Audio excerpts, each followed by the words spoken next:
Слава Україні! Говорять, сьогодні місяць української незламності. Це як мінімум вже 9-й рік української боротьби, української ходи непереможна. Ну що, вражина зранку намагався нам трошки влаштувати тут невеличкі переляки. Не вдалося. Сигнал повітряної тривоги.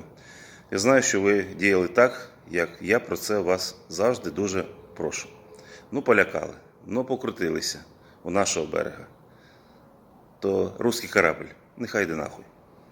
А вам усім бажаю дня такого, щоб він запам'ятався. Запам'ятався сонцем, меншими втратами, і щоб він став черговим днем до нашої спільної перемоги. Одеса була, є і буде. Разом з Україною. В Україні, вільній, незалежній Україні, яка переможе лютого звіра. І нехай він сконає. Бережіть себе та своїх близьких. Звичайно, чорноморська посмішка зранку. І наше гарне українське сонце. Україна понад усе. Не забувайте. Бо слава нації. Смерть ворогам.